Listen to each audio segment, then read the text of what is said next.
So let's discuss the next topic, that is Blue Dot Network, BDN. Blue dot network का ये भी काफ़ी news में है। तो ब्लू डॉट नेटवर्क की अगर बात करें तो ये सर्टिफिकेशन फ्रेमवर्क है। जैसे मान लो चाइना का एक ऑब्जेक्टिव रहता है and they follow this strategy called as debt trap strategy. जो डेट ट्रैप स्ट्रैटेजी है, अगर if you talk about the debt trap strategy, उसमें चाइना क्या करता है, आसानी से लोन प्रोवाइड करता है and that project is not very much viable, उससे रिटर्न मिल नहीं पाता है। तो फिर जैसे हम्बनटोटा पोर्ट है श्रीलंका का, या चाइना पाकिस्तान इकोनॉमिक कॉरिडोर में गदर पोर्ट है, तो उसको फिर चाइना कहता है ठीक है, क्योंकि आप लोन उतार नहीं सकते हो तो इट्स बेटर हमें ये चीज़ लीज में दे दो। तो यहाँ पे कोई प्रोजेक्ट है वो कितना वाइबल है, सो ये सर्टिफिकेशन प्रोवाइड करना और चाइना के जो डेट ट्रैप स्ट्रेटजी को काउंटर करना, इस कंटेक्स्ट में इस नेटवर्क को डेवलप किया गया है। तो इनिशिएटिव जो है ऑस्ट्रेलिया है, चेक Republic, Japan, Spain, Switzerland, UK and US मिलके इन्होंने किया है। और हाई क्वालिटी प्रोजेक्ट है, उसको सपोर्ट करना, इन्वेस्टमेंट इन हाई क्वालिटी प्रोजेक्ट। और ये 2019 में फाउंड किया गया था, $60 बिलियन इनिशिएटिंग फंड था। 2021 में जो एक और प्रोग्राम है जो है ना, the program influence the adoption of build back better world initiative. Blue dot network certification is developed with the support of OECD के माध्यम से इस नेटवर्क को डेवलप करने की बात की गई थी। एंड ये अगेन जैसे हमने डिस्कस किया, it has been in response to the China one belt one road initiative. Next देखते हैं, ये जगह आप याद रखना है, ये आपका पैसिफिक ओशियन है, ये फिलीपींस है, और ये पलावन आइलैंड है, रेड बैंक ऑयल फील्ड है, पाराशेल आइलैंड है, स्पार्टले आइलैंड है, और यूंगिन शोल करके है ये। You have this that we call it as Yungin shoal. So you have Yungin shoal, एक रीजन ये है। सो ये थोड़ी सी मैपिंग आपको हमेशा से याद रखनी है, ये बहुत बहुत इंपॉर्टेंट है।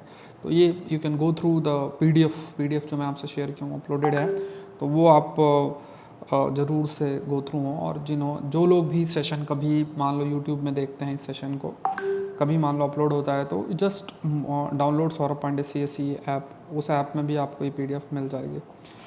फिर यहाँ पे एक और चीज़ है, ये भी थोड़ा सा मैपिंग के कंटेक्स्ट में इंपॉर्टेंट है। ये अरुणाचल प्रदेश से भूटान है, साक्तेंग वाइल्ड लाइफ सेंचुरी याद रखना है। भूटान और चाइना के बीच में भी कई इश्यूज़ हैं, रेज हुए हैं। तो अभी हम जो डिस्प्यूट है उसको ना डिस्कस करके जस्ट थोड़ा जो मैपिंग आस्पेक्ट है वो ध्यान रखते हैं। तो भूटान है, साक्तेंग वाइल्ड लाइफ सेंचुरी है। सो यू कैन सी ये इधर चाइना है, भूटान है, अरुणाचल प्रदेश, और you have this Sakteng wild life sanctuary. तो ये कहाँ लोकेटेड है that you need to know, और साथ में स्पेसिफिक लोकेशन भी you need to know. Bhutan है, आसपास कौन सा है, जैसे कौन किसको बॉर्डर करता है। और यहाँ पे यू शुड नो कि जैसे यहाँ पे एक डोकलाम है, सुना होगा, काफ़ी न्यूज़ में था। ऊपर साइड देखोगे तो चुम्बी वैली करके है, चाइना के तिब्बत वाला जो रीजन है वहाँ पे you have this region as well.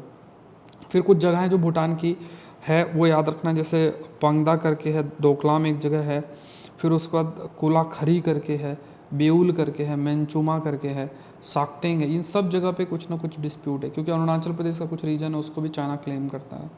हर देश के साथ चाइना का ऑलमोस्ट जो देश उसको बॉर्डर करते हैं सबके साथ उसका डिस्प्यूट है। तो ये इस टाइप से है। Let's move to the next. यहाँ पे ये प्रश्न आपसे पूछा है, अगर आप 2023 के प्रीलिम्स में देखोगे तो ये प्रश्न आपसे पूछा हुआ है। सो यहाँ पे म्यांमार माइनॉरिटीज़ के कंटेक्स्ट में आप याद रखना, कचिन है, शान है, चिन है, रखाइने हैं, और कारेनी है, कारेन है, मोन है। ये सब म्यांमार में अलग अलग माइनॉरिटी हैं जो प्रेजेंट है, और इनमें से कई जो हैं दे बेसिकली है ना सेपरेटिस्ट टेंडेंसी है उनके अंदर, they want to be separated, या मतलब पूरे तरीके से जो मिलिट्री रूल है वहाँ पे उससे अलग होना चाहते हैं। तो ये फैक्ट आपको याद रखना है। नेक्स्ट देखते हैं, Indo Pacific maritime domain awareness, IPMDA करके देखा जाता है। ये basically it has been announced by the Quad grouping. ये क्वाड ग्रुपिंग है जिसमें इंडिया, ऑस्ट्रेलिया, जापान, US है, तो उनके द्वारा अनाउंस किया गया है। और यहाँ पे जो इंडो पैसिफिक है वो free, open, inclusive, rule based होना चाहिए। रूल बेस्ड का मतलब जो इंडो पैसिफिक रीजन में आपका इंडियन ओशन रीजन है और सेंट्रल पैसिफिक ओशन रीजन है। तो वो जो रीजन है free, open, inclusive, rule based, मतलब जो भी चीज़ें वहाँ हो that should be as per the international law. ऐसा नहीं होना चाहिए कि चाइना जो चाहे वो कर सके। तो ये इनिशिएटिव है जिसे हम Indo Pacific maritime domain awareness aspect पर फोकस किया गया है। अब इसमें जो भी मैरीटाइम एक्टिविटी है उनको मॉनिटर करना, उसको सिक्योर करना, ऐसे कोई भी एक्टिविटी ना हो जिसके माध्यम से मतलब ऐसा हो कि वहाँ पे जो मूवमेंट है वो अफेक्ट होता है। तो मैरीटाइम डोमेन अवेयरनेस में कई सारी चीज़ें सैटेलाइट के माध्यम से नज़र रखा जाएगा, और मॉनिटर करना कौन सी मान लो शिप आ रही है, जा रही है, पोर्ट से कौन सी गई, कौन सी आई, तो ये सब चीज़ें प्रॉपर नेविगेशन सिस्टम है, जीपीएस है रडार सैटेलाइट्स हैं, उनके माध्यम से पूरा का पूरा जो जानकारी है शिप्स के बारे में वो जानकारी जो है वो रखना।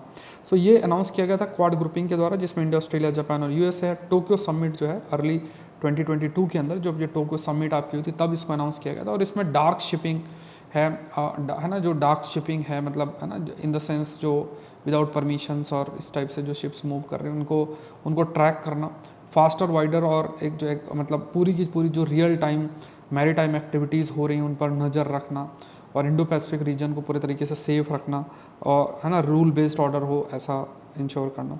फिर जैसे मान लो आप, यू मस्ट बी अवेयर कि जैसे मान लो 200 नॉटिकल माइल हमारे देश में, उसके बियॉन्ड जो रीजन है 200 नॉटिकल माइल तक का जो रीजन है उस पर जो पेट्रोलिंग का काम है कोस्ट गार्ड का रहता है। उसके बियॉन्ड अगर रीजन है तो उसमें सारा जो काम है वो इंडियन नेवी के द्वारा होता है। इंडियन जो नेवी है उसके द्वारा सारी पेट्रोलिंग और सब की जाती है। तो यहाँ पे क्या है कि इन्फॉर्मेशन से एक जगह इकट्ठा हो, मान लो डिफरेंट कोस्ट है, वहाँ पे अलग अलग तरीके की इन्फॉर्मेशन सारी, तो एक कन्वर्जेंस एक पॉइंट होना चाहिए। तो इसके लिए Indian navy information fusion centre है इंडियन ओशन रीजन के अंदर डेवलप किया गया। तो ये आपको गुरुग्राम में बनाया गया है।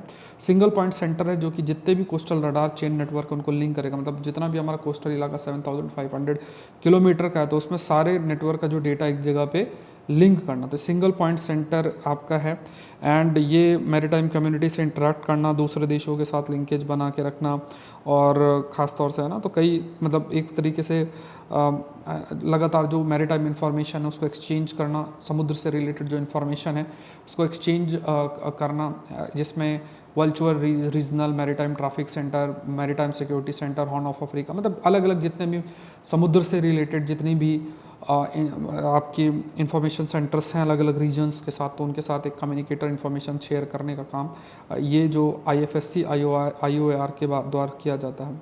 नेक्स्ट देखते हैं अफ्रीका का, ये रीजन बहुत न्यूज़ में है, ये युगांडा है आपका, यू हैव कंपाला, तो ये आप याद रखना, ये डेमोक्रेटिक रिपब्लिक ऑफ कॉन्गो है, किन्सासा है। तो ये थोड़ा सा अफ्रीकन देशों के बारे में जो जगह न्यूज़ में है पता होना चाहिए। जैसे आप ये रवांडा है, बुरुंडी है, तंजानिया है, केन्या। अब अगर आपसे यही पूछ ले कि डेमोक्रेटिक रिपब्लिक ऑफ कॉन्गो का जो रीजन उसको कौन सराउंड करता है, तो ये थोड़ी सी चीज़ें आपको अपने मैप में देखते रहना चाहिए। थोड़ा सा समय 15-20 मिनट्स इन जगहों को ज़रूर से ज़रूर देना चाहिए।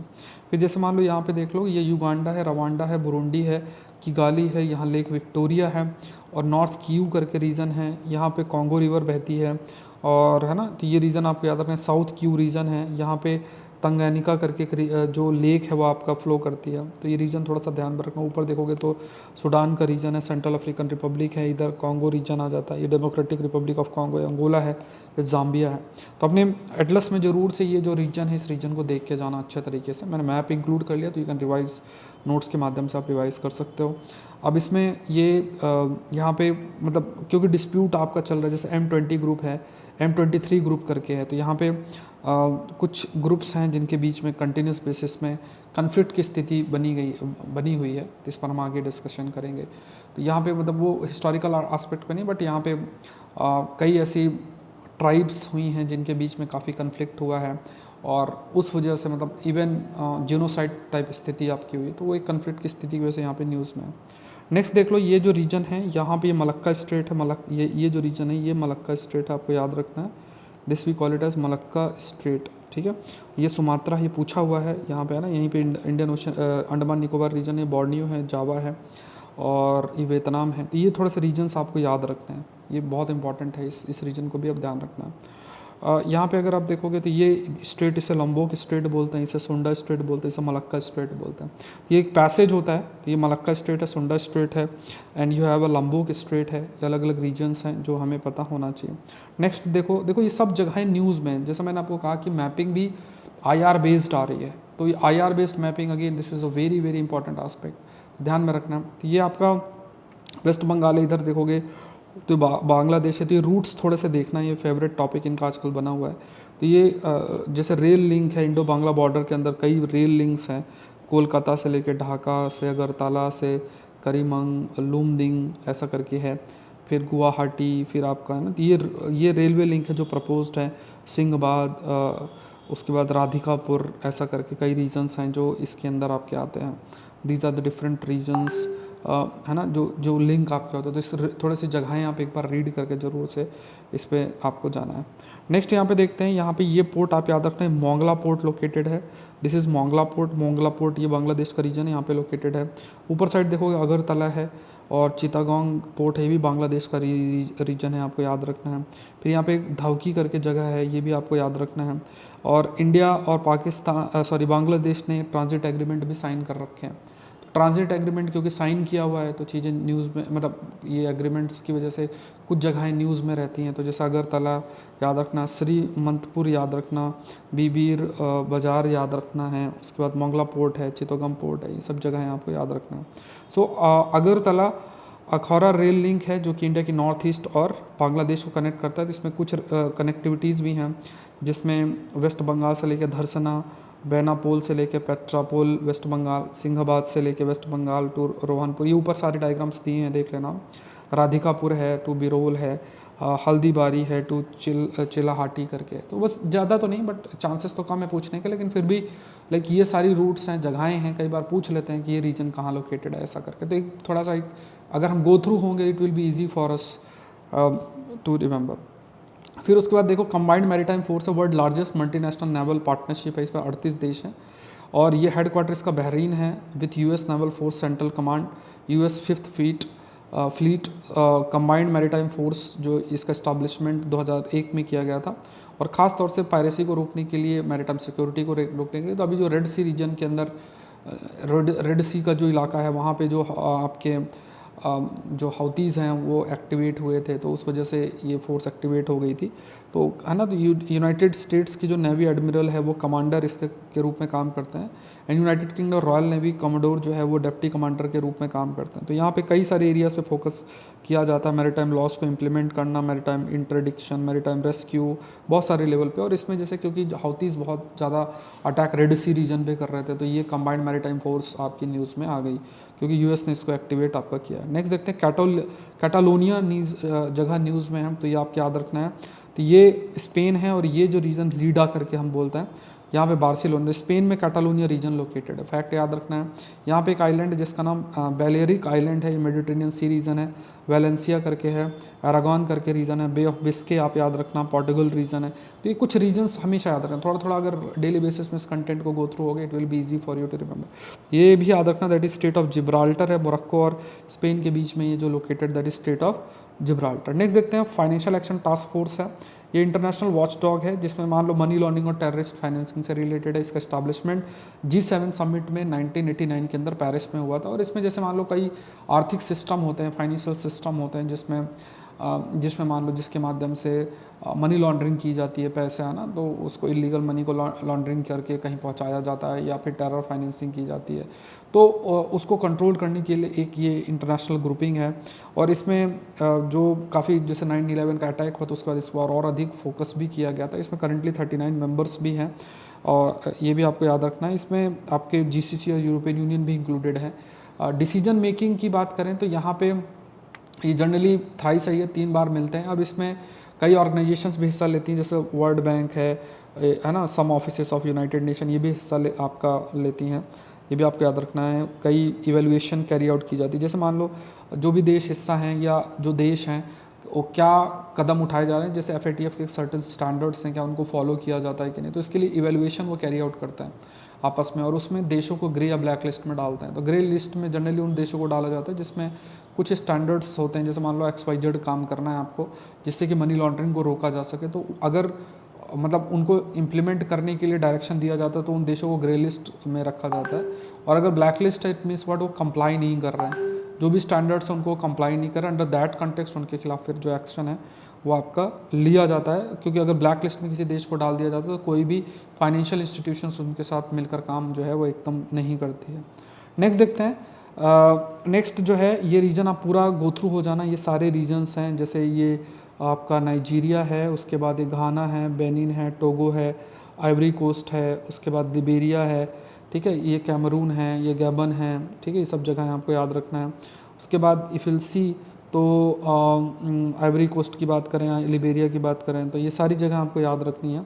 कैमरून है ना। तो ये सब जगहें हैं, प्लस आसपास की वाटर बॉडीज़ आप याद रखो, इक्वेटर यहाँ से पास हो रहा है ये आप याद रखो, ठीक है। तो ये सब जगहें आपको बिल्कुल याद रखनी चाहिए, जैसे इक्वेटर इसके पास से पास हो रहा है, that also you should know. Next देखते हैं गल्फ क्या होता है। गल्फ क्या है? Gulf large inlet from the ocean into the land mass, मतलब जैसे ये गल्फ ऑफ सुएज है तो यहाँ पे क्या है, समुद्र का पानी है अंदर लैंड मास के अंदर, इसे गल्फ बोलते हैं। तो ये मेंस में भी प्रश्न पूछा हुआ है, तो है ना। तो typically with a narrower opening than bay, मतलब बे थोड़ा सा ज़्यादा चौड़ा होता है, जैसे बे ऑफ बंगाल ज़्यादा चौड़ा है, और गल्फ जो है कंपेरेटिवली कम है। तो समुद्र थोड़ा अंदर की तरफ जा रहा है, लैंड मास की तरफ से गल्फ बोलता है, और ज़्यादा चौड़ा हो उसको बे बोलते हैं। तो जैसे गल्फ ऑफ सुएज है, गल्फ ऑफ अकाबा है, ये याद रखना है, ठीक है। रेड सी रीजन इधर गल्फ ऑफ सुएज और गल्फ ऑफ अकाबा है, तो ये ध्यान में रखना, अपने एटलस में ज़रूर से जगह ध्यान से देख लेना है। ये है ना जो आपका ये आपका सऊदी अरेबिया यमन वाले जो रीजन्स आप याद रखना, पूरा जो बना है मिडिल ईस्ट देश का, तो वो याद रखना, ठीक है। तो रेड सी नीचे जा रहा है, फिर इधर ये सिनाई पेनिनसुला आ गया है ना, उसके ये सब जगहें आपको याद रखनी है। नेक्स्ट देखते हैं, ये प्लेट्स थोड़े से याद रखने हैं, क्योंकि जब भी अर्थक्वेक का वॉल्कनिज्म कहीं होता है तो उसके लिए जिम्मेदार प्लेट्स होते हैं। तो अगर आपको आइडिया है तो उन प्लेट्स का मूवमेंट आप इजीली कैलकुलेट कर सकते हो।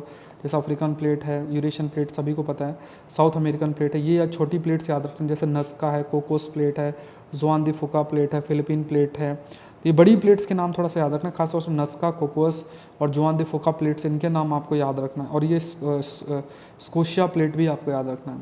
तो ज्योग्राफी में आप लोगों ने रीड भी किया होगा, यू मस्ट हैव रेड, कि जो प्लेट्स हैं इनके मूवमेंट्स की वजह से आपस में जैसे मान लो कन्वर्ज करती हैं, टकराती हैं, तो उसमें फिर कई चीज़ें होती हैं, अर्थक्वेक वॉल्कनिज्म उससे एसोसिएटेड है। ब्रीफ में मैंने आपको ये बता दिया, बाकी एक सेपरेट टॉपिक है।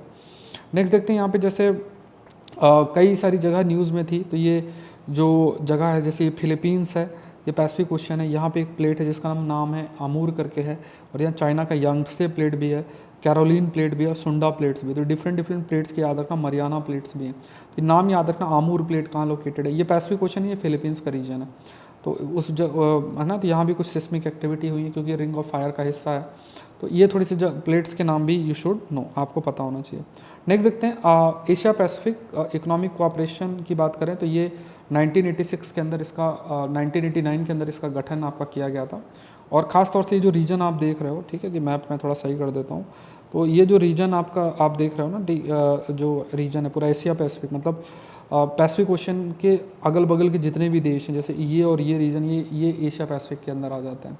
तो इसमें लगभग 21 देश हैं, जैसे आप देख सकते हो, जापान है ना। तो कई सारे जो देश हैं इसमें, China, Russia, Japan, Korea, Hong Kong, Philippines, Vietnam, Brunei, है ना, बहुत सारे, Singapore, Indonesia, Australia, Canada, US, Mexico, Peru, Chile. तो ये पैसिफिक ओशन के अलॉन्ग जो देश हैं वो इसका हिस्सा हैं। तो इसमें लगभग इफिल से 21 मेंबर्स हैं, और एम क्या है कि ये जो रीजन है, इस रीजन के अंदर प्रॉस्पेरिटी या इकोनॉमिक ग्रोथ हो, रीजन का डेवलपमेंट हो, एपेक की बात करें, ठीक है। तो ये इस गठन 1989 के अंदर हुआ था।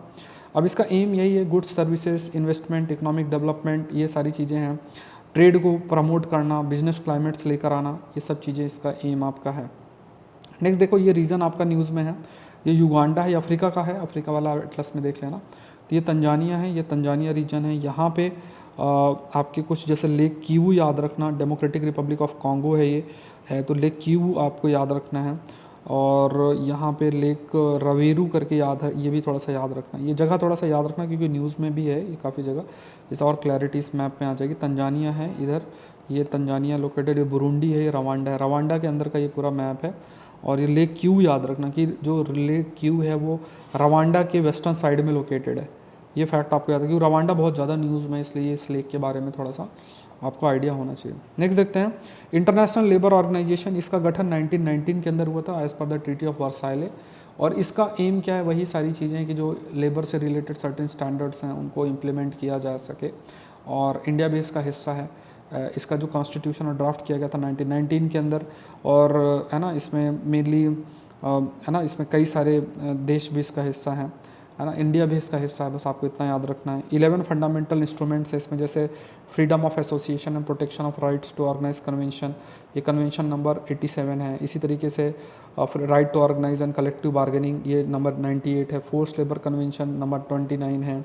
उसका the abolition of force labour convention number 105 है। मिनिमम एज कन्वेंशन, मतलब डिफरेंट कन्वेंशन के नाम 138 है।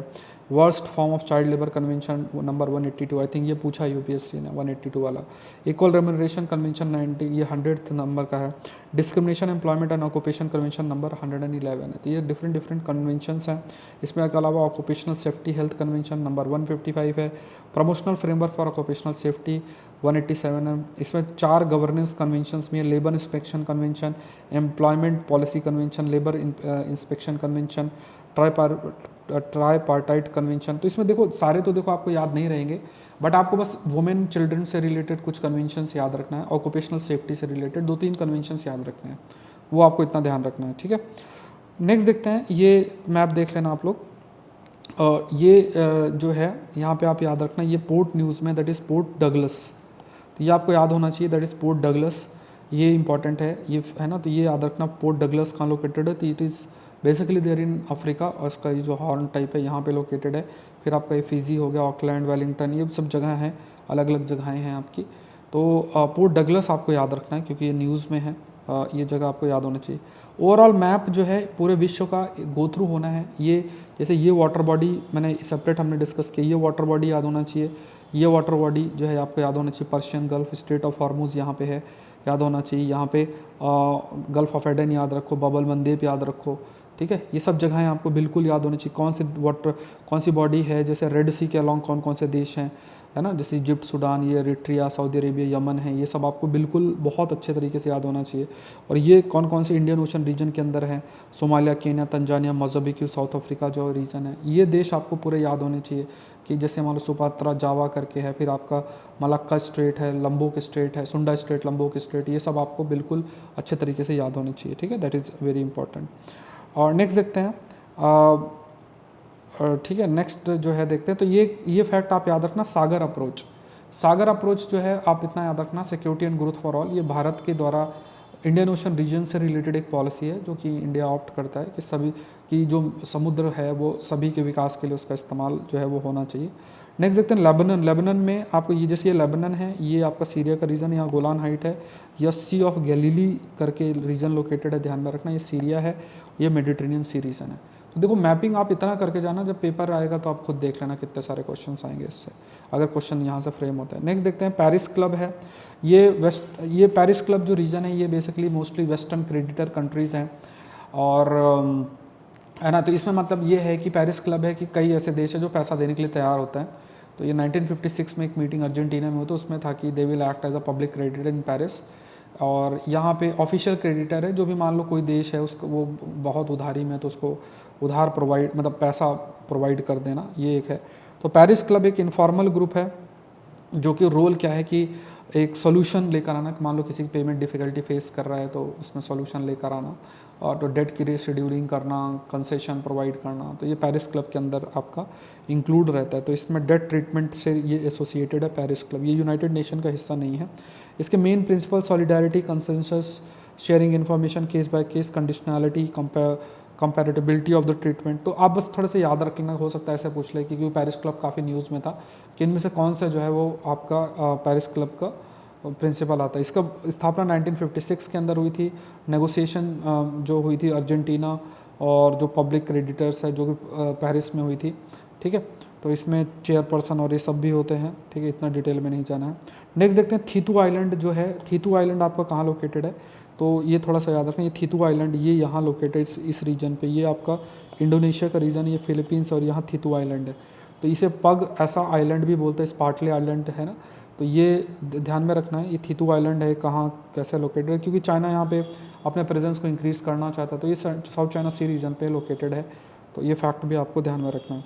तो नेक्स्ट ये साउथ चाइना सी रीजन में आपको पारासेल आइलैंड, स्कारबोरॉक्स शोल, स्पार्टले आइलैंड, चाइना 9 लाइन, ये सब जगह पे आपको बिल्कुल याद होनी चाहिए, that is also important. Next देखते हैं न्यू दिल्ली डिक्लेरेशन। तो यूरोपियन यूनियन ने न्यू दिल्ली डिक्लेरेशन जो है अडॉप्ट किया, क्योंकि इंडिया अभी 2023 में global partnership on artificial intelligence GPAI का चेयरपर्सन है।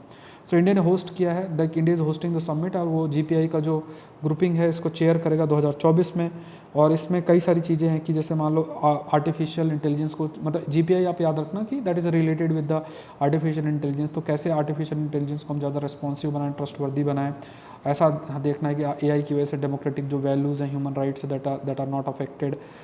इसमें जीपीआई में जो ग्रुपिंग ऑफ कंट्रीज़ हैं, North South America, Europe, East Asia, कई सारे देश इसका हिस्सा भी हैं।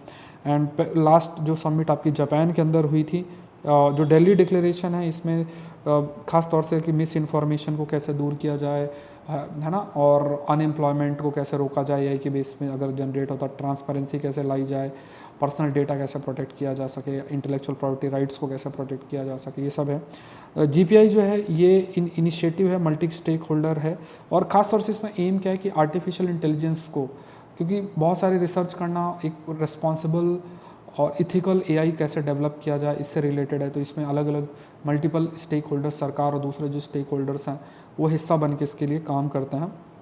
और ये बेसिकली OECD जो है, OECD रिकमेंडेशन ऑन एआई, उस पर इसका गठन भी किया गया था। और इसमें बहुत सारी इंडस्ट्री, सिविल सोसाइटी, सरकार, बहुत लोग जिम्मेदार भी हैं। लॉन्च्ड इन जून 2020, जीपे या जीपे इसको बोलते हैं, मल्टी स्टेक होल्डर है। और जैसे बहुत सारे जो डिफरेंट एरियाज एक्सपर्ट्स हैं, science, industry, civil society, international organisation, हर अलग अलग एरिया से जितने भी एक्सपर्ट्स हैं, दे बेसिकली पार्टिसिपेट इसमें जो है वो करते हैं।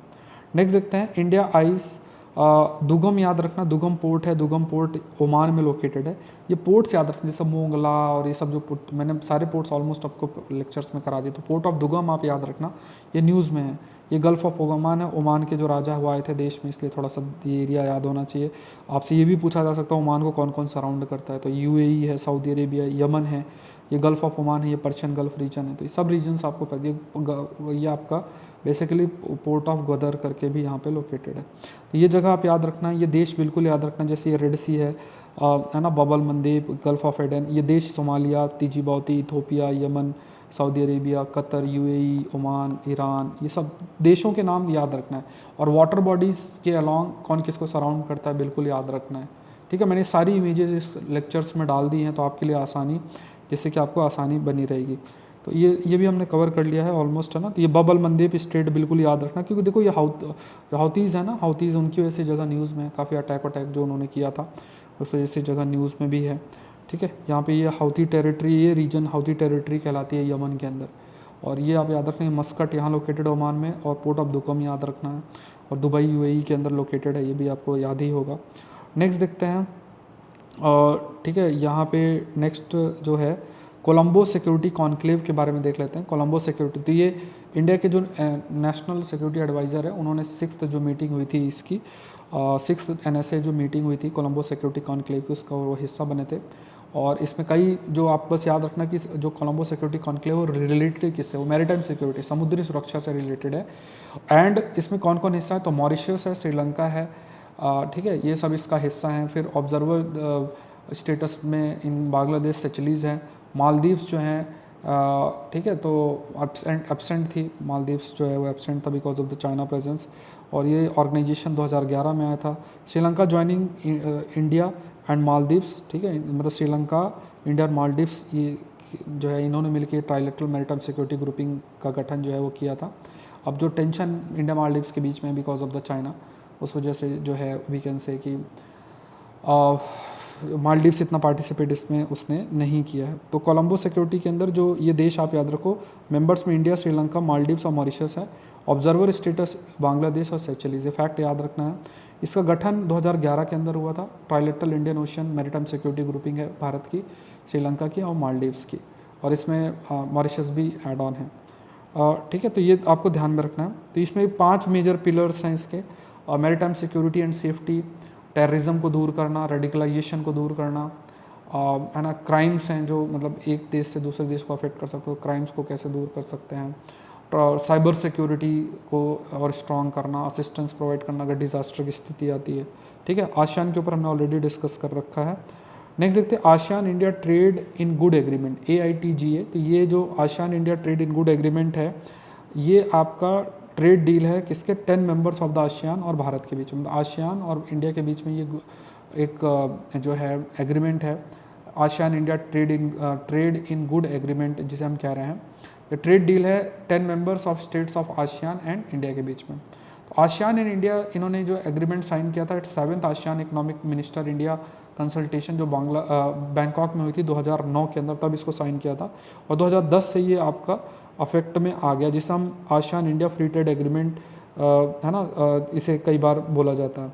सो इंडिया और 10 जो मेंबर हैं साउथ ईस्ट एशियन नेशन के आसियान जिसे हम कह रहे हैं, सो दे आर ट्राइंग कि जो किस तरीके से मॉडर्नाइज किया जा सके और है ना इम्प्रूव किया जा सके फ्री ट्रेड एग्रीमेंट को, कैसे बैलेंस किया जा सके, बिकॉज अभी तो आसियान के फेवर में ज़्यादा है। नए जो एरियाज़ जैसे लेबर एनवायरनमेंट, MSMEs हैं, जेंडर एस्पेक्ट है, इन चीज़ों को भी सामने रखा जाए। तो यहाँ पे मतलब इनको भी रखा जाए, ऑल्दो इस पर अभी नहीं है क्योंकि कई सारे ऐसे जब क्लॉज आते हैं तो फिर उसमें इंडिया को भी कई कंसर्न्स आते हैं, इंडिया का भी जो इंटरेस्ट है वो कई बार डाइल्यूट हो सकता है। तो इसमें मतलब अभी इतने अधिक बातचीत नहीं हो रही, बट इन चीज़ों को भी इंक्लूड करने की बात की गई है। ताइवान की बात करें, देखो इस पर याद रखना कि ये टॉपिक ऑफ कैंसर इससे पास होकर जाता है। इसे फार्मोसा भी बोलते हैं, आइलैंड ऑफ फार्मोसा शब्द भी इसके लिए इस्तेमाल किया जाता है।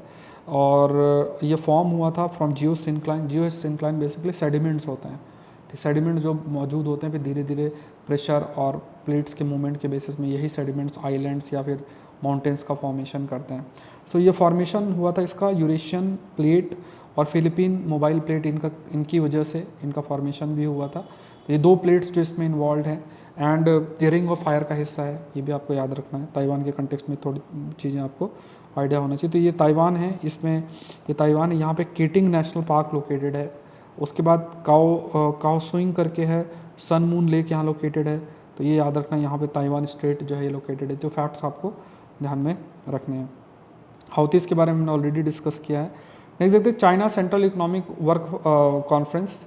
तो ये 2023 का चाइनीज़ सेंट्रल इकोनॉमिक वर्क जो कॉन्फ्रेंस है ये कंक्लूड हुई है अभी।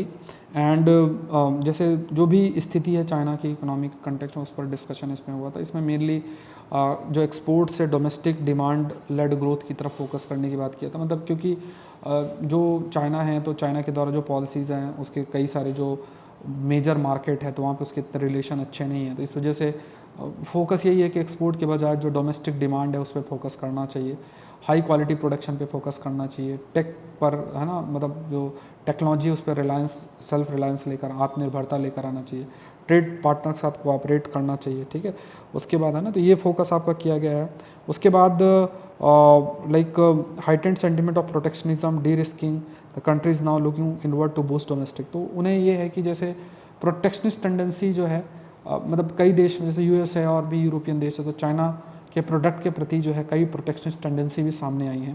प्रोटेक्शनिस्ट टेंडेंसी का मतलब ये हो गया कि उस चाइनीज़ प्रोडक्ट के ऊपर कई प्रकार के जो आपके वी कैन से कि टैरिफ नॉन टैरिफ बैरियर्स लगा दिए जाते हैं, टैक्स लगा दिए जाते हैं, जिससे कि जो प्रोडक्ट है वो महंगा हो जाए, चाइनीज़ जो प्रोडक्ट है महंगा हो जाए। तो कैसे रिस्क को रिड्यूस किया जा सकता है, प्रोटेक्शनिस्ट टेंडेंसी से बचे, तो इसके लिए डिस्कशन कंटिन्यूस बेसिस में चाइना ने Chinese central economic work conference के अंदर हाईलाइट की गई। और उसमें यही कहा गया खासतौर से कि डोमेस्टिक जो उनका डिमांड है उस पर फोकस करना। नेक्स्ट देखते हैं कि जैसे ये एक रूट आप याद रखना ये मैपिंग के कंटेक्स्ट में, कि ये जो रीजन है यहाँ हाउथीज़ ने हमला कर रखा है, तो इसके लिए केप ऑफ गुड होप से अल्टरनेटिव रूट की बात की जाती है। तो ये थोड़ा याद रखना कि कहाँ लोकेटेड है। नेक्स्ट देख लेते हैं ये जो आपका नॉर्थ ईस्टर्न रीजन है इंडिया का, इसमें ये बॉर्डर आप याद रखना, जैसे ये चाइना रीजन है, ये म्यांमार है, और यहाँ पे अरुणाचल प्रदेश है, 520 किलोमीटर की बॉर्डर है। फिर यहाँ नागालैंड 250 किलोमीटर है, मणिपुर 398 किलोमीटर है, मिज़ोरम 510 किलोमीटर है। तो सबसे मैक्स ज़्यादा बॉर्डर आपकी अरुणाचल प्रदेश की। तो ये थोड़ा सा याद रखना क्योंकि रीजन न्यूज़ में था। इंडिया म्यांमार जो बॉर्डर स्ट्रेच है वो लगभग 1643 किलोमीटर का है। तो जगह न्यूज़ में तो क्वेश्चन बिल्कुल आपके लिए फ्रेम हो सकती है। देख लेना, ये मैंने पहले डिस्कस कर लिया है कि कौन कौन से सेपरेटिस्ट डिफरेंट ग्रुप्स हैं। जैसे ये रीजन याद रखना, जैसे कचिन बोलते हैं, 2023 के प्रीलिम्स में पूछा भी है, शान है, और ये शकाएंग करके है, ये चिन है, मागवे करके है, बागो करके है। तो ये सब रीजन्स आप थोड़ा सा याद रखना, ठीक है, क्योंकि ये 2023 के प्रीलिम्स में भी पूछा गया। नेक्स्ट टॉपिक है that is donkey route. Donkey routes क्या है कि जैसे इसमें कोई जैसे कई एजेंट्स हैं वो मूवमेंट को फैसिलिटेट करते हैं ना, जिसमें एक देश से दूसरे देश में इलीगल तरीके से एंटर करना, जैसे Canada, Mexico, after which they cross the US border on foot, है ना। तो मतलब कनाडा में मैक्सिको की बॉर्डर क्रॉस करके फिर वो धीरे धीरे पैदल चलते हुए यूएस के बॉर्डर को क्रॉस करने का प्रयास करते हैं। इस पर मूवी भी बनी, अगर आप देखो तो उसको डंकी रूट बोलते हैं।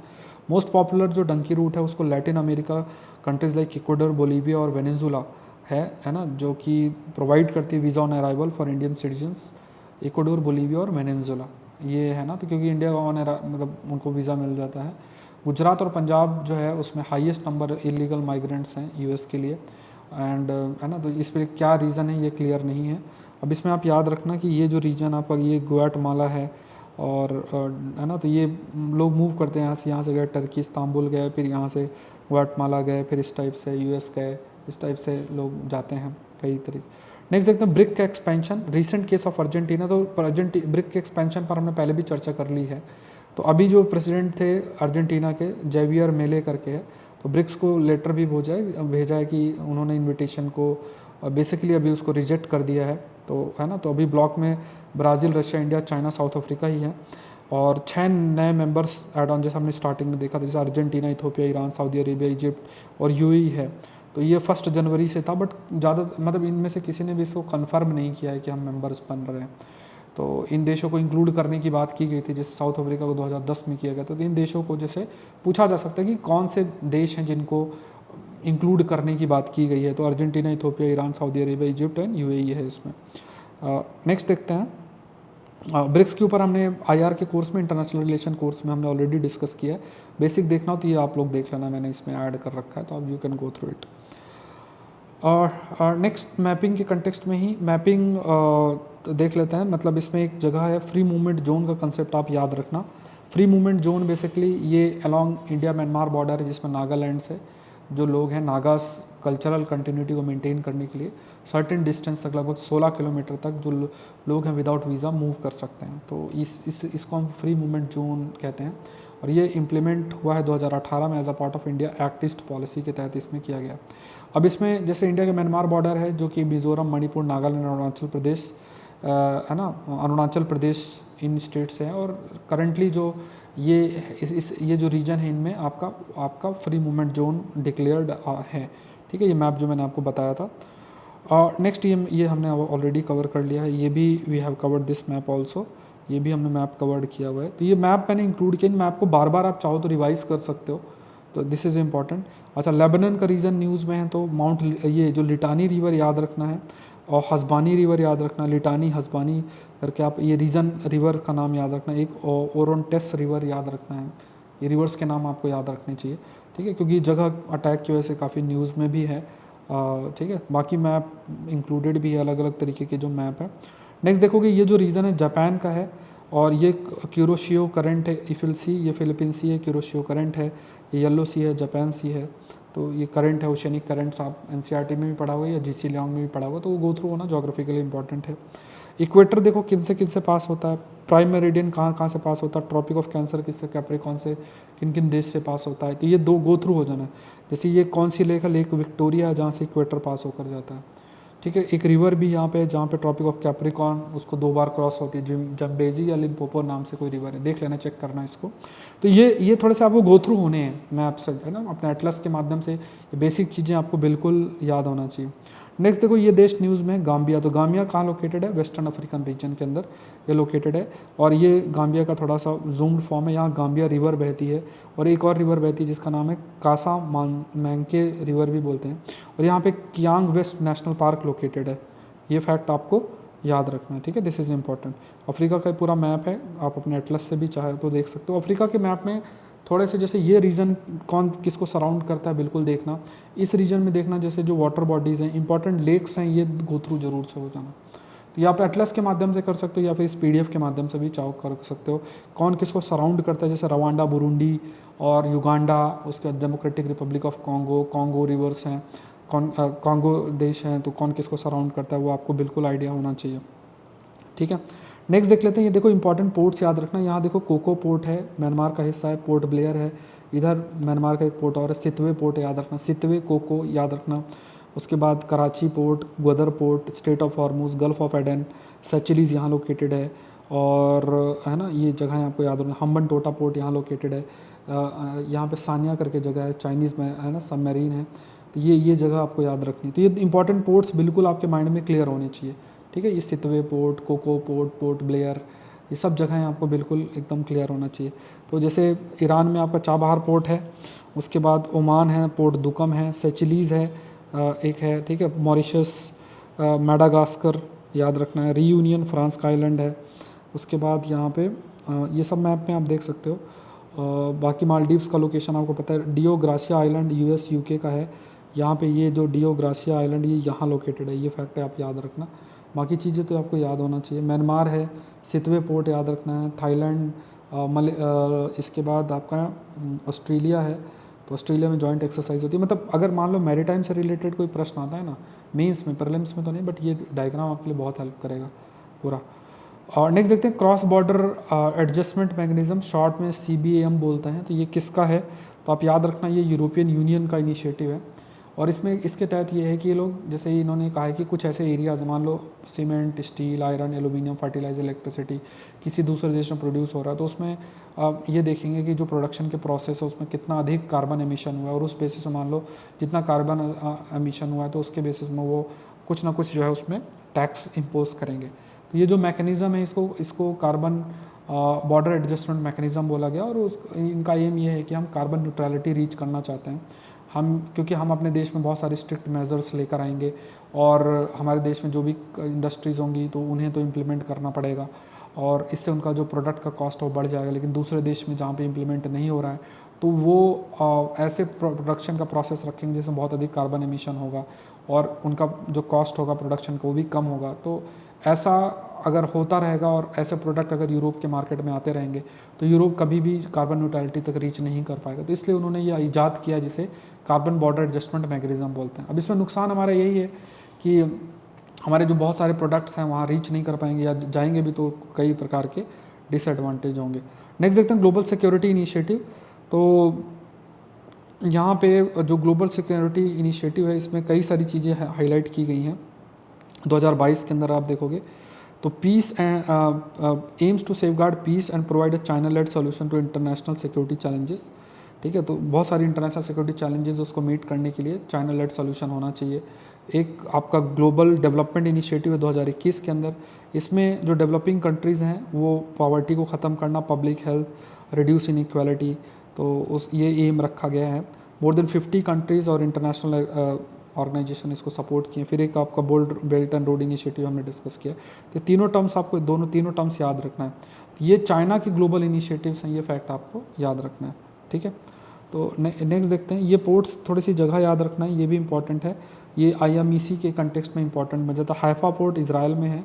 फिर उसके बाद आप याद रखना मीना सलमान पोर्ट UAE के अंदर है। जेबल अली पोर्ट भी यहीं लोकेटेड है। तो ये लोकेशन आपको बिल्कुल याद रखनी है मैपिंग के कंटेक्स्ट में, ठीक है। नेक्स्ट देखते हैं, ये पनामा कैनाल न्यूज़ में काफ़ी अधिक है। तो ये पनामा कैनाल है, ये पनामा है आपका, और यहाँ पे कुछ लेक्स याद रखना है। जैसे अभी क्योंकि पनामा के इलाके में ये जो लेक्स होते हैं ये पानी प्रोवाइड करते हैं, उसमें पानी का लेवल रिड्यूस हुआ है। तो गटुन लेक है, अलाजुएला लेक है, और गटुन लेक करके। तो ये लेक्स के नाम याद रखने हैं कौन कौन से हैं। पनामा है और ये सारी चीज़ें, तो ये आप देख लेना।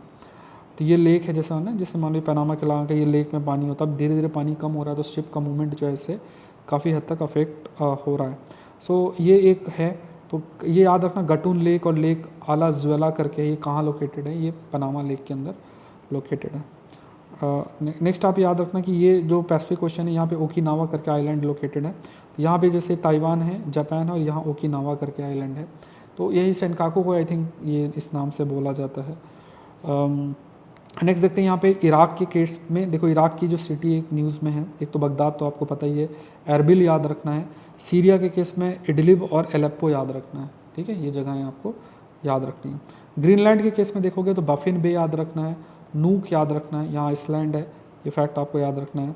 उसके बाद ग्रीनलैंड में एक बहुत बड़ा ग्लेशियर है जिसकी मेल्टिंग की वजह से न्यूज़ में है ये है हियावाटा ग्लेशियर। तो ये फैक्ट आपको याद रखना, दैट इज़ हियावाथा ग्लेशियर्स के बारे में भी यू शुड नो। नेक्स्ट देखते हैं कंबाइंड, ये हमने ऑलरेडी डिस्कस कर लिया, जिसमें लगभग 34 मेंबर्स हैं। तो हमने स्टार्टिंग में इसको ऑलरेडी वी हैव डिस्कस, ठीक है। ये जो रीजन है इसको मोलुकस भी बोलते हैं, ये रीजन ये आप याद रखना है, this is also important. South America के कंटेक्स्ट में देखो खास तौर से आप देखो रिवर्स इंपॉर्टेंट याद रखना, जैसे अमेजन रिवर, नेग्रो रिवर, ये याद रखना है। कौन किसको सराउंड करता है, लिथियम ट्रायंगल किन देश को बोलते हैं, जिसमें आई थिंक ब्राज़ील भी है ना। तो ये आपको बिल्कुल याद रखना चाहिए। एंडीज़ माउंटेन्स है, उसके इंपॉर्टेंट जितने भी माउंटेन्स मतलब जितने भी इम्पॉर्टेंट आपके माउंटेन्स हैं, है ना, एंडीज़ जो माउंटेन रेंज है इसमें, तो वो आपको याद रखना है। गैलापागोस आइलैंड है पैसिफिक ओशन में, इक्वेडर के अंदर लोकेटेड है, that you also you should know. ठीक है, ये थोड़ा याद रखना। गुआना, सरीनेम भी याद रखना है। नेक्स्ट देखते हैं लिथियम ट्रायंगल में कौन कौन से आते हैं। तो एक तरफ बोलीविया है, चिले है और अर्जेंटीनिया, तो ये लिथियम ट्रायंगल बोलते हैं इनको। तो ये फैक्ट आप याद रखो। लिथियम ट्रायंगल मतलब यहाँ पे लिथियम बहुत अधिक पाया जाता है। तो यहाँ पे खास तौर से कुछ जगहें रिनकोन, पॉकीटोस, इनका हुआसी, ये रीजन याद रखना है। रिनकोन, पॉकीटोस और इनका हुआसी करके रीजन है, तो ये थोड़ा सा याद रखना। ये आपके हिस्सा है लिथियम ट्रायंगल का, ये हिस्सा आपके कहलाता है। ठीक है, दैट इज़ इम्पॉर्टेंट। नेक्स्ट देख लेते हैं। कुछ पोर्ट है, इसमें एक पोर्ट आप याद रखना, चाणक्य पोर्ट है लीमा में, क्योंकि चाइना इसको डेवलप कर रहा है, इस वजह से न्यूज़ में है। तो याद रखना चाणक्य पोर्ट लीमा, पेरू के अंदर लोकेटेड है। और यानोमामी करके आपका है, लार्जेस्ट आइसोलेटेड ट्राइब है, साउथ अमेरिका के अंदर लोकेटेड है, ये भी याद रखना है आपको। नाटो के बारे में देखा है, याद रखना। तो NATO basically collective defence mechanism पर बेस्ड है, मतलब अगर एक पे हमला होता है तो सभी पे हमला माना जाता है। और उसका स्थापना 1949 के अंदर हुई थी। यूएसएसआर को काउंटर करने के लिए इसकी स्थापना हुई थी। इसमें 2 ऑफिशियल लैंग्वेजेस है, इंग्लिश और फ्रेंच। इसके नंबर ऑफ मेंबर्स इंक्रीज़ हो चुके हैं। ठीक है, ये पुराना है, आई थिंक लेटेस्ट फिनलैंड है, और है ना। तो यहाँ पे आर्टिकल 5 इसमें, जो कि it's talk about collective defence mechanism. ठीक है, तो ये एक आइसलैंड है जिसमें मेंबर है जो कि विदाउट आर्मी है, ये याद रखना है। अब ये रीजन जो आपका है, ये आपको याद रखना है। Estonia, Latvia, Lithuania, Russia, Poland, ये जो रीजन है आपसे ये पूछा जा सकता है बाल्टिक सी को कौन कौन से देश सराउंड करते हैं, तो ये आपको याद रखना है। ठीक है, उसके बाद जैसे ये रशिया, ये बैरेंट सी है, ये नॉर्वेजियन सी है, नॉर्थ सी है, और ये आपके फिनलैंड, स्वीडन और नॉर्वे। और बिकॉज आई थिंक फिनलैंड ही आपका नाटो का मेंबर बना है, तो इस वजह से ये रीजन अपने आप न्यूज़ में आ जाता है। तो ये रीजन आपको प्रॉपर याद होने चाहिए कि जो बाल्टिक सी है, नॉर्थ सी है, कौन किसको सराउंड करता है, दैट यू शुड नो। फिर इसके बाद आप यूनिट टू नो, जैसे कुछ इंपॉर्टेंट पोर्ट्स है, रॉथरडम, एनवर्स, ये आपको याद होना चाहिए, हम्बर्ग। ठीक है, ये जगह आपको बिल्कुल याद होनी चाहिए, दैट इज़ इंपॉर्टेंट। नेक्स्ट देखते हैं, that is the forum on China Africa cooperation, FOCAC करके है। तो ये आपका 2000 से चल रहा है, और इसमें खास तौर से चाइना और अफ्रीका के बीच में कोऑपरेशन कैसे इंक्रीज़ किया जाता है, क्योंकि चाइना को पता है कि अफ्रीका में बहुत अधिक रिसोर्सेस हैं, तो उनको कैप्चर करने के लिए वो प्रयास करता है। तो यहाँ पे कई कॉन्फ्रेंसेस हुई हैं। एक लीडर समिट हुई थी 2006 के अंदर, एक लीडर समिट भी थी। इसके कई समिट्स हैं। पहली समिट 2000 के अंदर हुई थी, अभी 6th समिट इसकी 2015 जोहानसबर्ग में हुई थी। पहली समिट आपको याद रखनी है। और इथोपिया में एक जगह न्यूज़ में है तिग्रे, ये याद रखना है, दैट इज़ टिग्रे। ठीक है, टिग्रे, ये आप याद रखना, that we call it as Tigray. तो दिस इज़ इम्पॉर्टेंट, टिग्रे करके इथोपिया के अंदर ये आपका लोकेटेड है। ठीक है, तो ये दिस इज़ इम्पॉर्टेंट। नेक्स्ट देख लेते हैं। तो ये पूरा मैपिंग आप याद रखना कि ये रीजन है, ये खास तौर से China one belt one road initiative के कंटेक्स्ट में, ये कसगर रीजन है, ये जियान रीजन है, कुनमिंग रीजन है, याद रखना। क्याओ प्यो करके पोर्ट है म्यांमार का, ये जगह याद रखना है। बाकी पोर्ट्स हमने ऑलरेडी डिस्कस किए हैं। यह हम्बन टोटा पोर्ट है, और ये इहा वांदी फलू करके जगह मालदीव्स में है, तो ये जगह भी आपको याद रखनी है, दिस इज़ ऑल्सो इम्पॉर्टेंट। फिर जैसे ये म्यांमार में आपका मिड स्टोन डैम करके है, ये ध्यान रखना है म्यांमार के अंदर। उसके बाद ये तो हमने देख लिया, दैट इज़ फ्यू करके जो आपका पोर्ट है, दैट वी नो, ये आपको याद। तो ये थोड़ी सी यूनिक जगहें हैं, जगह का नाम आपको you should know. Can south Africa move against Israel, क्या मूव किया जा सकता है? तो इसमें खास तौर से हमने इंटरनेशनल कोर्ट ऑफ जस्टिस के बारे में ऑलरेडी डिस्कस कर रखा है, और ऑलरेडी वी हैव डिस्कस्ड है ना इंटरनेशनल रिलेशन के कोर्स में, स्टैटिक पार्ट में। तो जीनोसाइड कन्वेंशन जो है रेटिफाई किया गया था by number of states including south Africa and Israel. तो जीनोसाइड, तो इसमें साउथ अफ्रीका इज़राइल दोनों ने ही इसको रेटिफाई कर रखा है। इस वजह से साउथ अफ्रीका हैज़ गॉन, है ना, इज़राइल के खिलाफ किया जीनोसाइड कन्वेंशन, जो भी चीज़ें गाज़ा के अंदर हो रही थी। तो आर्टिकल 9 अलाउ करता है state party to institute a case against another in the ICJ, International Court of Justice. तो यहाँ पे जो आप कह सकते हैं कि है ना कि जीनोसाइड एक प्रकार से इंटरनेशनल नॉर्म्स के, मतलब इंटरनेशनल नॉर्म्स की हम बात करते थे, तो एक्शन लेना अगेंस्ट जीनोसाइड ये है। और इसी का यूज़ करके साउथ अफ्रीका ने केस भी किया है इजराइल के ऊपर। तो फैक्ट आपको ध्यान में रखना है।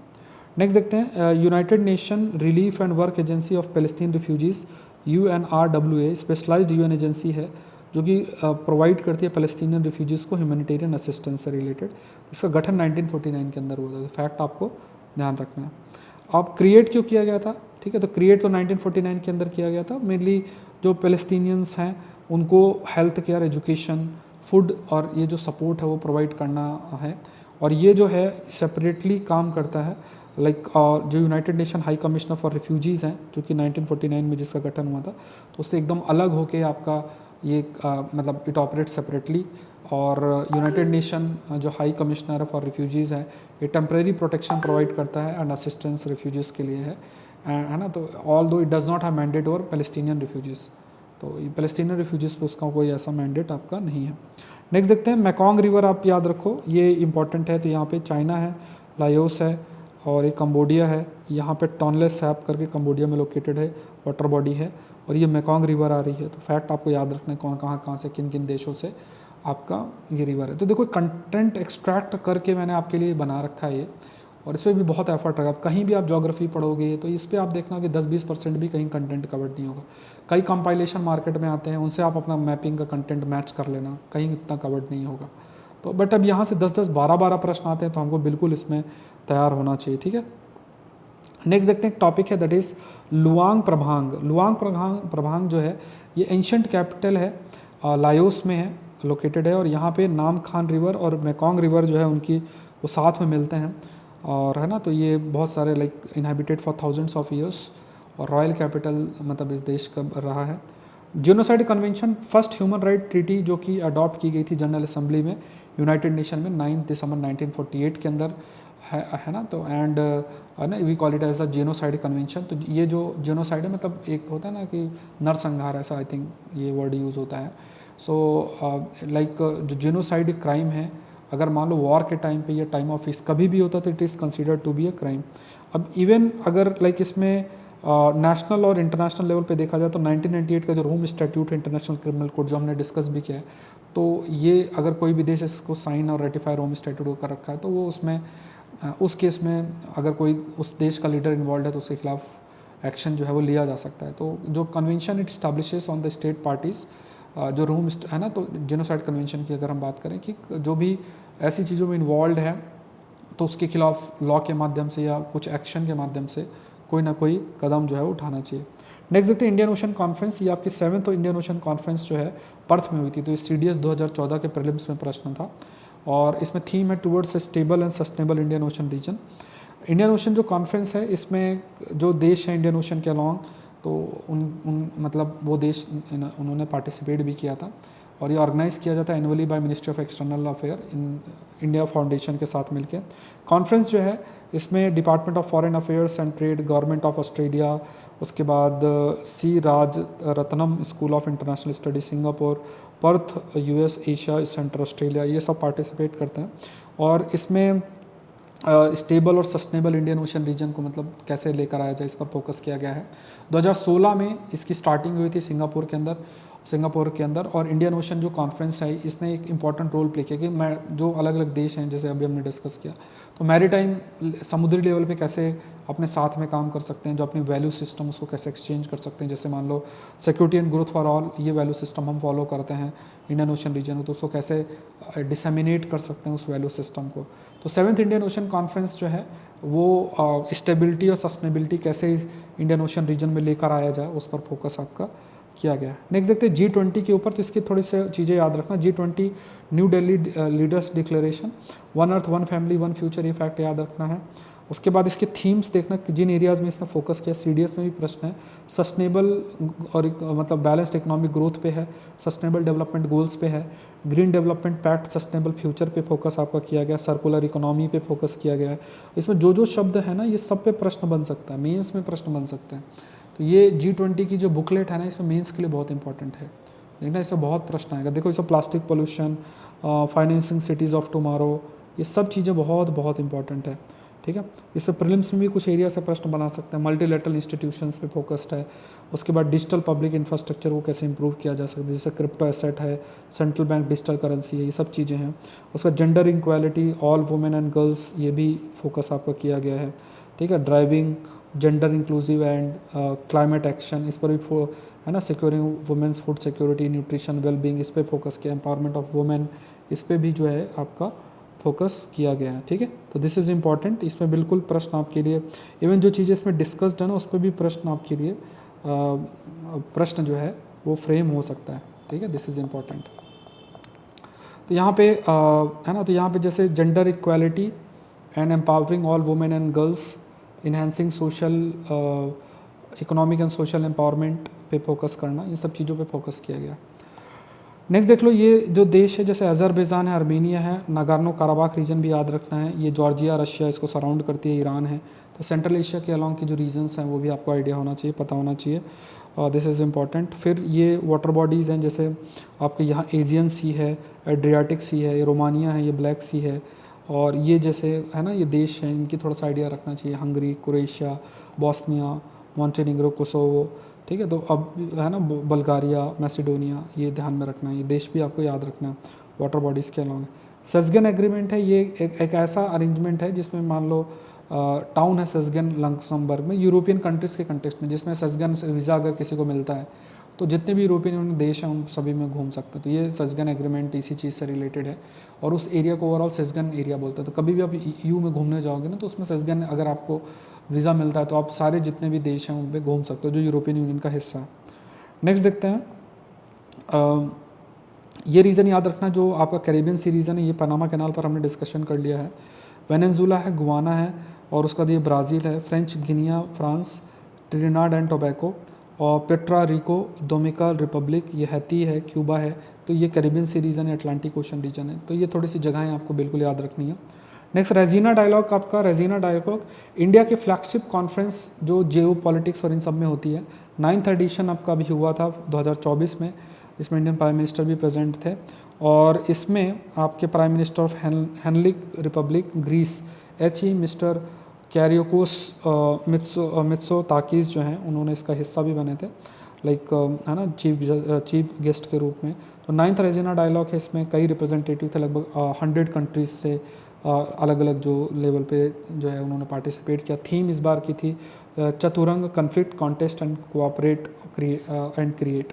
तो 3 दिन के अंदर और 3 डेज़ के अंदर है decision makers and thoughts leaders of world, कई सारे फैक्टर्स पे डिस्कस करना है, जैसे टेक लेवल पे, पीस विथ प्लानट है ना, invest and inward, war and peace पे, डीकोलोनाइजिंग मल्टीलैटरलिज्म है ना, मल्टीलैटरलिज्म है उस पर, मतलब है ना अलग अलग देश जो मल्टीलैटरल इंस्टीट्यूशंस का हिस्सा है, तो उस पर थोड़ा सा डेवलपिंग देशों का भी से इंक्रीज़ होना। फिर पोस्ट 2030 एजेंडा क्या होना चाहिए, डेमोक्रेसी सोसाइटी को डिफेंड करना, ये सब चीज़ें, ठीक है। अब इसमें कुछ देश जो इसमें गए थे, नॉर्डिक, बाल्टिक, NB8 कंट्रीज़ आपको याद रखना है, जिसमें 8 देश हैं नदर्न यूरोप के, जिसमें आपके डेनमार्क, फिनलैंड, आइसलैंड, नॉर्वे और स्वीडन है, और बाल्टिक स्टेट एस्टोनिया, लाटविया और लिथुआनिया। तो आप इनको मिला के जो ग्रुपिंग है उसको NB8 बोलते हैं, और इसमें कई लेवल पे कोऑपरेट करता है, आर्थिक, डिप्लोमेटिक, कई लेवल पे कोऑपरेट करते हैं, एंड आपस में क्योंकि काफ़ी क्लोज हैं तो ऐतिहासिक और सांस्कृतिक इनके कनेक्शंस भी काफ़ी अच्छे हैं, कई एरियाज़ में ट्रेड इनोवेशंस और इन एरियाज़ में। तो अब आपको याद रखना है कि नॉर्डिक NB8 कंट्रीज़ कौन कौन सी हैं, तो इसमें फैक्ट और इन देशों के बारे में भी कुछ चीज़ें जानना है। तो यहाँ पे आपको याद रखना है कि 8 देश हैं, Denmark, Estonia, Finland, Iceland, Latvia, Lithuania, Norway, Sweden, ये देश इसके अंदर इंक्लूडेड है। तो ये सारे एस्पेक्ट हैं। नेक्स्ट देखते हैं, Tanzania switched on the first turbine to new hydroelectric plant to double power generation capacity.